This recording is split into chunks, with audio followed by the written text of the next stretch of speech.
পৃষ্ঠা ৩৯।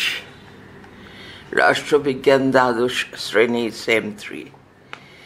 মনে রাখব সহজে, দ্বিতীয় বিশ্বযুদ্ধোত্তর পর্বে আন্তর্জাতিক সম্পর্ক গুরুত্বপূর্ণ সংক্ষিপ্ত রূপের নাম: USSR, Union of Soviet Socialist Republic; NATO, NATO, North Atlantic Treaty Organization; SEATO, SEATO, Southeast Asian Treaty Organization;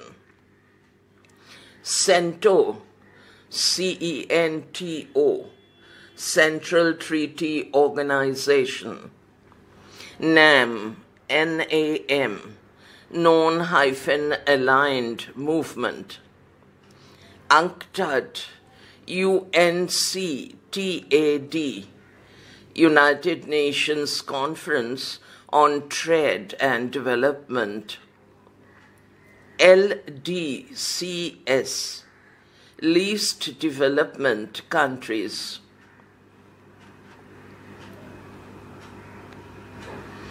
NIEO, New International Economic Order; LTBT, Limited Text Ban Treaty; NPT, Nuclear Non-Proliferation Treaty; SALT, SALT, SALT Roman 1, Strategic Arms Limitation Talks -1, SALT Roman 2, Strategic Arms Limitation Talks 2; START, START Roman 1, Strategic Arms Reduction Treaty 1; START, START 2, Strategic Arms Reduction Treaty 2; USSR, Union of Soviet Socialist Republic; CIS, Commonwealth, COMMONWEALTH, Commonwealth of Independent States; NATO, North Atlantic Treaty Organization; GDP, Gross Domestic Product; IRSA, Indo-Russian Strategic Agreement; MEDO, MEDO, Middle East Defense Organization। পৃষ্ঠা ৪০। মানসচিত্র। ঠান্ডা যুদ্ধের সময়কাল। এখানে একটি রেখাচিত্র সাহায্যে দেখানো হয়েছে ঠান্ডা যুদ্ধের সময়কাল। তার থেকে দুদিকে দুটি তীরচিহ্ন নেমেছে। বাঁদিকে তীরচিহ্নটি নেমেছে দুই মহাশক্তি, আর ডান দিকে তীরচিহ্ন নেমেছে নির্জোট আন্দোলন। দুই মহাশক্তি থেকে দুদিকে দুটি চিহ্ন নেমেছে। বাঁদিকে নেমেছে মার্কিন যুক্তরাষ্ট্রের নেতৃত্বে পুঁজিবাদী শিবির, ডান দিকে নেমেছে সোভিয়েত ইউনিয়নের নেতৃত্বে সমাজতান্ত্রিক শিবির। এবার এই দুটি জড়ো হয়ে যুক্ত হয়ে একটি বৃত্তে মিশেছে, তাতে লেখা ঠান্ডা যুদ্ধের ঝটিকা কেন্দ্র বা মল্লভূমি। এই বৃত্ত থেকে হচ্ছে বাঁ দিকে সংকট, নিচে সশস্ত্র যুদ্ধ, ডান দিকে জাতিপুঞ্জের ভূমিকা। আর নির্জোট আন্দোলন থেকে নেমেছে এশিয়া ও আফ্রিকার নতুন স্বাধীনতাপ্রাপ্ত দেশ সমূহ। তার থেকে নেমেছে নতুন আন্তর্জাতিক অর্থনৈতিক বিন্যাস। তার থেকে নেমেছে জোট নিরপেক্ষতা ও ভারত। তার নিচে নেমেছে জোট নিরপেক্ষতার প্রাসঙ্গিকতা। এদের নিচে আলাদাভাবে বাঁ দিকে লেখা রয়েছে দ্বিমেরুতার অবসান। তার নিচে রয়েছে জার্মানির একীকরণ, তার নিচে বার্লিন প্রাচীরের পতন, তার নিচে দ্বিতীয় বিশ্বের পতন, তার নিচে ঠান্ডা যুদ্ধের অবসান, তার নিচে বহু কেন্দ্রিক বিশ্ব। ডান দিকে রয়েছে, এগুলি বিভিন্ন রঙে দেয়া আছে, আমি বলতে ভুলে গেছি, দ্বিমেরুতার অবসান গোলাপি রঙে। এবার সবুজ রঙে দেয়া পূর্বতন সোভিয়েত ইউনিয়নের পতন এবং কমিউনিস্ট শাসনের অবসান। তার নিচে রয়েছে অভিঘাত বা শক থেরাপি, একটি অর্থনৈতিক মডেল। তার নিচে গর্বাচেভের সংস্কার নীতি। তার নিচে স্বাধীন রাষ্ট্র সমবায় CIS এর উৎপত্তি, পূর্বতন সোভিয়েত ইউনিয়নের উত্তরাধিকারী হিসেবে রাশিয়া। তার নিচে ভারতের সাথে রাশিয়া এবং পূর্বতন সোভিয়েত প্রজাতন্ত্রগুলির সম্পর্ক। এর নিচে সবুজ রঙে লেখা, সবুজ রঙের জমিতে কালো দিয়ে লেখা, দ্বিতীয় বিশ্বযুদ্ধের পরবর্তী সময়ে দ্বিমেরু আন্তর্জাতিক ব্যবস্থা। তার মধ্যে হলুদ রঙে কালো দিয়ে লেখা সম্মিলিত জাতিপুঞ্জ। তার নিচে লেখা সম্মিলিত জাতিপুঞ্জর নিচে তীর দিয়ে দিয়ে নেমে ঠান্ডা যুদ্ধ। এবার বাঁদিকে অন্যান্য দুর্বল রাষ্ট্র, তার নিচে একটি বৃত্ত, তাতে লেখা মার্কিন যুক্তরাষ্ট্র মহাশক্তি। তার নিচে ন্যাটো, সিয়াটো, সেন্টো ও অন্যান্য নিরাপত্তা জোট। এটি তীরচিহ্ন গেছে ঠান্ডা যুদ্ধের দিকে। আর ডান দিকে আছে অন্যান্য দুর্বল শক্তি রাষ্ট্র, তার নিচে সোভিয়েত ইউনিয়ন মহাশক্তি, তার নিচে ওয়ারসা জোট। এর বাঁ দিকে তীর গিয়ে ঠান্ডা যুদ্ধে জয়েন করেছে, যুক্ত হয়েছে। এবার বাঁ দিকে নিচে লেখা পুঁজিবাদী শিবিরের সদস্য গণতান্ত্রিক পুঁজিবাদী জোট, আর ডান দিকে নিচে লেখা সমাজতান্ত্রিক জোটের সদস্য সোভিয়েত সমাজতান্ত্রিক জোট। পৃষ্ঠা 41, ইউনিট 2, আন্তর্জাতিক সংগঠন ও প্রতিষ্ঠান সমূহ, international organisations and institutions, quotation opens, the failure of the United Nations is the failure of the human community, full stop. The explanation is as simple as that, full stop. The United Nations will be as strong or as weak as its members wish it to be. Stop unquote. Introduction of the reports of the Secretary General, 1975-76. অল্প কথায়, সম্মিলিত জাতিপুঞ্জ দ্বিতীয় বিশ্বযুদ্ধের শেষে বিশ্ব শান্তি ও নিরাপত্তা রক্ষায় মিত্রশক্তির নেতারা নতুন একটি আন্তর্জাতিক সংগঠন গড়ে তোলার প্রয়োজনীয়তা অনুভব করেন। প্রকৃতপক্ষে দ্বিতীয় বিশ্বযুদ্ধ চলাকালীন বিশ্ব শান্তি ও নিরাপত্তা প্রতিষ্ঠার প্রয়াস শুরু হয়ে যায়।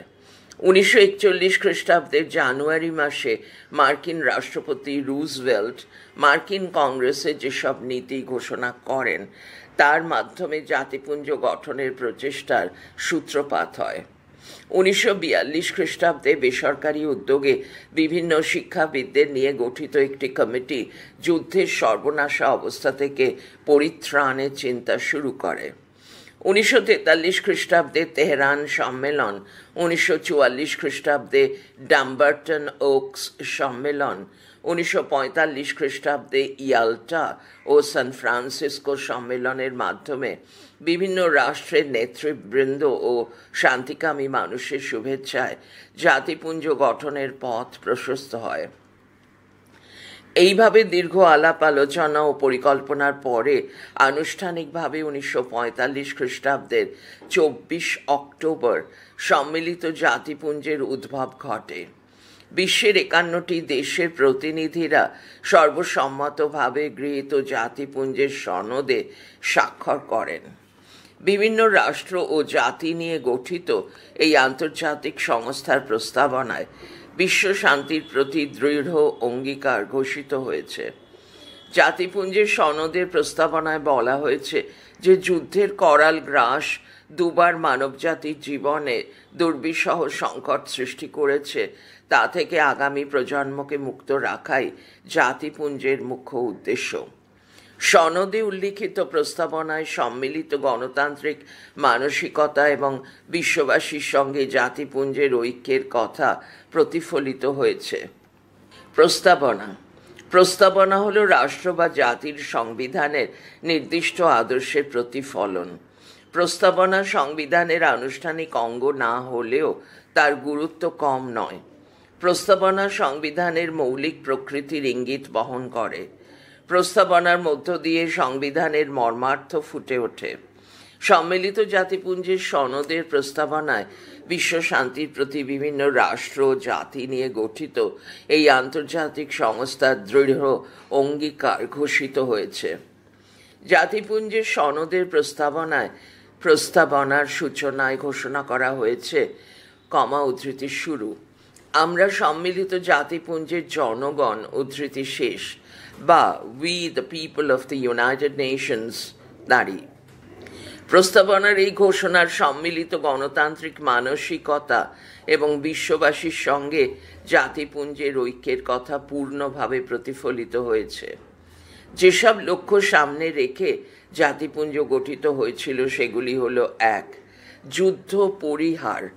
প্রস্তাবনায় বিশ্ব শান্তি ও নিরাপত্তা রক্ষার জন্য সমগ্র মানবজাতির ব্যাকুলতাকে ব্যক্ত করে বলা হয়েছে যে যুদ্ধের করাল গ্রাস দুবার মানবজাতির জীবনে দুর্বিষহ সংকট সৃষ্টি করেছে, তা থেকে আগামী প্রজন্মকে মুক্ত রাখাই হল সনদের মুখ্য উদ্দেশ্য। সাধারণ সভা, নিরাপত্তা পরিষদ ও মহাসচিবকে এই লক্ষ্য বাস্তবায়নের দায়িত্ব দেওয়া হয়েছে। 2. সমস্ত মানুষের সমান অধিকার। সনদের প্রস্তাবনায় মৌলিক মানবাধিকার, সমস্ত মানুষের সমমর্যাদা ও উৎকর্ষ বিধান, নারী পুরুষ ও ক্ষুদ্র বৃহৎ নির্বিশেষে সমস্ত জাতির সমান অধিকার নীতির স্বীকৃতির কথা বলা হয়েছে। 3. বাধ্যবাধকতার প্রতি সুবিচার ও সম্মান প্রদর্শন। আন্তর্জাতিক চুক্তি এবং আন্তর্জাতিক আইনের দ্বারা উদ্ভূত বাধ্যবাধকতার প্রতি সম্মান প্রদর্শনের বাতাবরণ সৃষ্টির অঙ্গীকার এই প্রস্তাবনায় ঘোষিত হয়েছে। এই লক্ষ্য পূরণে গঠিত হয়েছে আন্তর্জাতিক বিচারালয়। 4. সামাজিক অগ্রগতি। সনদের প্রস্তাবনায় সামাজিক প্রগতির নিশ্চয়তা এবং ব্যাপকতর স্বাধীন পরিবেশে জীবনযাপনের মানোন্নয়নের প্রতি দৃঢ় অঙ্গীকার ঘোষণা করা হয়েছে। এই লক্ষ্য পূরণের জন্য অর্থনৈতিক ও সামাজিক পরিষদ এবং অছি পরিষদ গঠন করা হয়েছে। 5. শান্তিপূর্ণ সহাবস্থান। সনদের প্রস্তাবনায় সমস্ত জাতি ও রাষ্ট্র পারস্পরিক সহিষ্ণুতার সঙ্গে শান্তিপূর্ণভাবে বসবাস করবে বলে আশা প্রকাশ করা হয়েছে। তাছাড়া আন্তর্জাতিক শান্তি ও নিরাপত্তা রক্ষা করার জন্য সমস্ত জাতির শক্তি একত্রিত করার কথা বলা হয়েছে। পৃষ্ঠা 42। সম্মিলিত জাতিপুঞ্জের নীতিসমূহ। জাতিপুঞ্জের সনদের 2 নম্বর ধারায় কয়েকটি গুরুত্বপূর্ণ নীতির কথা উল্লেখ করা হয়। এই ধারায় বলা হয়, জাতিপুঞ্জ ও তার সদস্য রাষ্ট্রগুলি এসব নীতির ভিত্তিতে পরিচালিত হবে। জাতিপুঞ্জের সনদে ঘোষিত 7টি নীতি হল: 1. সম সার্বভৌমত্ব। সনদের 2 বন্ধনীর মধ্যে 1 নম্বর ধারা অনুযায়ী জাতিপুঞ্জ সকল সদস্য রাষ্ট্রের সম সার্বভৌমত্বের নীতির ওপর প্রতিষ্ঠিত। 2. সনদ নির্ধারিত বাধ্যবাধকতা পালন। সনদের 2 বন্ধনীর মধ্যে 2 নম্বর ধারা অনুসারে প্রতিটি সদস্য রাষ্ট্র নিজেদের অধিকার ও সুযোগ সুবিধা সুনিশ্চিত করার জন্য সনদ দ্বারা নির্ধারিত বাধ্যবাধকতা ও দায়দায়িত্ব পালন করবে। 3. শান্তিপূর্ণ পদ্ধতিতে বিবাদ মীমাংসা। সনদের 2 বন্ধনীর মধ্যে 3 নম্বর ধারা অনুসারে সমস্ত সদস্য রাষ্ট্র শান্তিপূর্ণ পদ্ধতিতে এমনভাবে তাদের পারস্পরিক বিবাদ মীমাংসার চেষ্টা করবে যাতে আন্তর্জাতিক শান্তি, নিরাপত্তা ও ন্যায় বিচার বিঘ্নিত না হয়। 4. বলপ্রয়োগ বা বলপ্রয়োগের ভীতি প্রদর্শনে নিষেধাজ্ঞা। সনদের 2 বন্ধনীর মধ্যে 4 নম্বর ধারায় বলা হয়েছে, জাতিপুঞ্জের কোনো সদস্য রাষ্ট্র অন্য রাষ্ট্রের রাজনৈতিক স্বাধীনতা ও ভৌগোলিক অখণ্ডতার বিরুদ্ধে বা অন্য কোনো বলপ্রয়োগ অথবা বলপ্রয়োগের ভীতি প্রদর্শন থেকে বিরত থাকবে। 5. সদস্য রাষ্ট্রের সার্বিক সহযোগিতা। সনদের 2 বন্ধনীর মধ্যে 5 নম্বর ধারা অনুসারে সম্মিলিত জাতিপুঞ্জের দ্বারা গৃহীত যে কোনো কার্যক্রমে প্রতিটি সদস্য রাষ্ট্রকে সার্বিক সহযোগিতা করতে হবে। যে রাষ্ট্রের বিরুদ্ধে জাতিপুঞ্জ কোনো প্রতিরোধমূলক বা শাস্তিমূলক ব্যবস্থা গ্রহণ করবে সেই রাষ্ট্রকে সাহায্য দান থেকে সমস্ত সদস্য রাষ্ট্র বিরত থাকবে। 6. সনদের নীতি অনুসরণের আবেদন। সনদের 2 বন্ধনীর মধ্যে 6 নম্বর ধারায় বলা হয়েছে, যেসব রাষ্ট্র জাতিপুঞ্জের সদস্য নয় তারাও যাতে আন্তর্জাতিক শান্তি ও নিরাপত্তা রক্ষার জন্য প্রয়োজন অনুসারে সনদের নীতিসমূহ অনুসরণ করে সেজন্য জাতিপুঞ্জ চেষ্টা করবে। 7. অভ্যন্তরীণ হস্তক্ষেপে নিষেধাজ্ঞা। সনদের 2 বন্ধনীর মধ্যে 7 নম্বর ধারা অনুযায়ী জাতিপুঞ্জ কোনো সদস্য রাষ্ট্রের অভ্যন্তরীণ এলাকায় হস্তক্ষেপ করবে না। অবশ্য সনদের 7ম অধ্যায়ে উল্লিখিত কোনো শাস্তিমূলক ব্যবস্থা গ্রহণের ক্ষেত্রে এই নীতি প্রযুক্ত হবে না। জাতিপুঞ্জ ও মানবাধিকার। 1945 খ্রিস্টাব্দে সম্মিলিত জাতিপুঞ্জ প্রতিষ্ঠিত হলে সনদের 1 বন্ধনীর মধ্যে 3 নম্বর ধারায় জাতি, ধর্ম, ভাষা, স্ত্রী পুরুষ নির্বিশেষে সকলের সমান মানবিক অধিকার ও মৌলিক স্বাধীনতার প্রতি অঙ্গীকার করা হয়। পরে 1948 খ্রিস্টাব্দে জাতিপুঞ্জের উদ্যোগে গৃহীত হয় মানবাধিকার সংক্রান্ত বিশ্বজনীন ঘোষণা, universal declaration of human rights. এই ঘোষণার প্রস্তাবনায় বলা হয়েছে, মানব পরিবারের সকল সদস্যদের সহজাত মর্যাদা এবং অভিন্ন ও অপরিহার্য অধিকারের স্বীকৃতি হল স্বাধীনতা, ন্যায় বিচার ও বিশ্বশান্তির মূল ভিত্তি। সম্মিলিত জাতিপুঞ্জের মানবাধিকার সংক্রান্ত বিশ্বজনীন ঘোষণাপত্রে মোট 30টি অনুচ্ছেদে মানবাধিকারের কথা বলা হয়েছে। এছাড়া মানবাধিকার সংক্রান্ত কিছু আন্তর্জাতিক দলিলও রয়েছে। জাতিপুঞ্জের সাধারণ সভা। সম্মিলিত জাতিপুঞ্জের সবচেয়ে গুরুত্বপূর্ণ ও সর্ববৃহৎ সংস্থা বা অঙ্গ হল সাধারণ সভা। জাতিপুঞ্জের সমস্ত সদস্য রাষ্ট্রই সাধারণ সভার সদস্য। সাধারণ সভায় জাতিপুঞ্জের সমস্ত সদস্য রাষ্ট্রের সমান প্রতিনিধিত্ব ও ভোটাধিকার রয়েছে।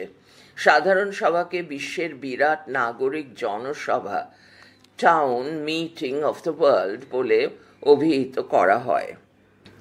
1. সদস্য সংখ্যা। জাতিপুঞ্জের সমস্ত সদস্য রাষ্ট্র নিয়ে সাধারণ সভা গঠিত হয়। জাতিপুঞ্জের প্রতিষ্ঠার সময় সাধারণ সভার সদস্য সংখ্যা ছিল 51। বর্তমানে 193টি রাষ্ট্র এই সংস্থার অন্তর্ভুক্ত।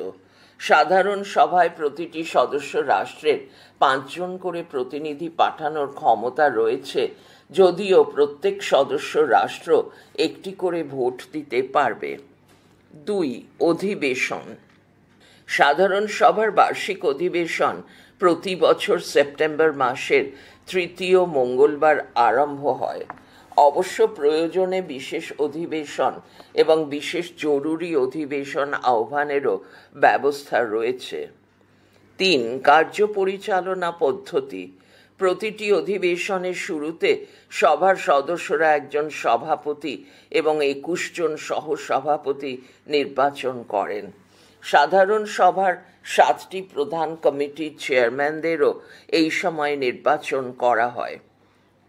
4. আলোচ্য সূচি ও ভোটদান পদ্ধতি। সাধারণ সভার আলোচ্য সূচি পরিস্থিতি অনুযায়ী স্থির করা হয়। জাতিপুঞ্জের সনদের 18 নম্বর ধারা অনুযায়ী সাধারণ সভায় প্রত্যেক সদস্য রাষ্ট্রের একটি করে ভোট নির্দিষ্ট করা হয়েছে। সনদের 18 বন্ধনীর মধ্যে 2 নম্বর ধারা অনুযায়ী যাবতীয় গুরুত্বপূর্ণ বিষয়ে সিদ্ধান্ত গ্রহণের জন্য সাধারণ সভায় উপস্থিত ভোটদানকারী সদস্যদের 2/3 সম্মতি প্রয়োজন হয়। পড়া চলছে পরের ফাইলে। জাতিপুঞ্জের সাধারণ সভার ক্ষমতা ও কার্যাবলী।